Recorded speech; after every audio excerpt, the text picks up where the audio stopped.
Hello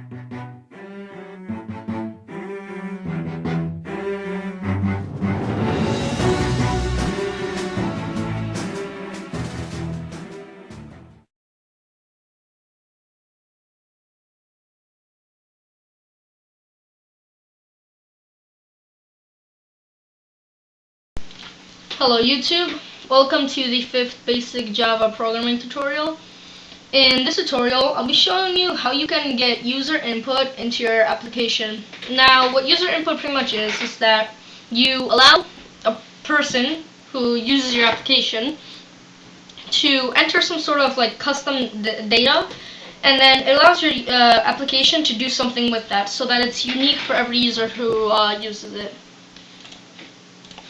So to begin with, I will do something I haven't done before yet, and what I'm going to do is something called importing. Now what that is pretty much you're going to tell your application, alright, I'm going to take some code from my JDK library, and I'm going to want to use it in this application. Now the reason you're doing this instead of just having your entire library in every application is because it would just pretty much be a waste of space.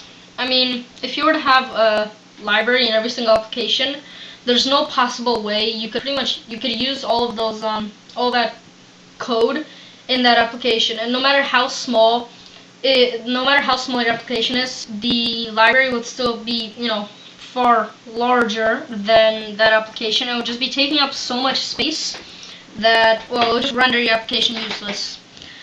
So that's why you have importing, because Java automatically enables you to use just some few basic codes without having to import, but the rest, which is more unique, which you don't necessarily use in every single program, you import to save space and make your application more compact and run faster. So I'm going to import something in the folder java.util.scanner. And now what I just imported here is something that will enable me to get user input. Now the way it does that is it allows me to make a scanner variable, which is a variable that gets assigned a value from the user. So to do that, I'm going to type in scanner, and then I'm going to type in the name of a variable. I'm going to call it your name. And then I'm going to set it equal to new scanner with parameters, and inside those parameters I'm going to type in system.in. Now what I did here again was I just created a variable and I declared it of type scanner, and I'm setting it as a new scanner, and the way it's going to be assigned a value is it's inside a system, and it's taking information that's not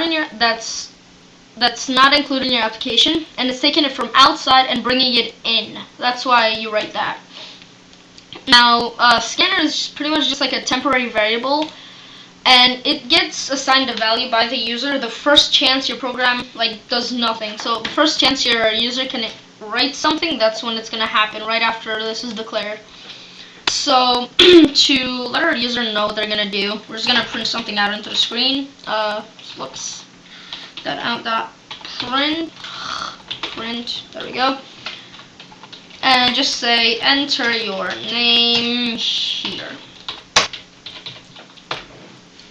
Okay, so again, what I just did here was I just printed out a small prompt letting our user know what to do. So now that this is printed out, your program is not doing anything because it can't do anything. So this is the perfect opportunity for for the user to enter something. But because if they just enter something and assign a value to your scanner variable, then, well, it would just again be useless because you would do nothing with that information yet. So I'm just gonna print out the variable. Print out. Sorry. And the way you print out a scanner variable is first you type in the name of it, your name. And then you put a dot separator and you declare its type. Now in this method, we're just gonna be using we're just pretty much gonna turn this variable into a string because, well, you don't really need to do anything else with it. You're just printing it out, and it's going to be text, so that's like the perfect way to do it. And the way you do that is you, after the variable, you put a dot separator, and you type in next line with empty parameters for now.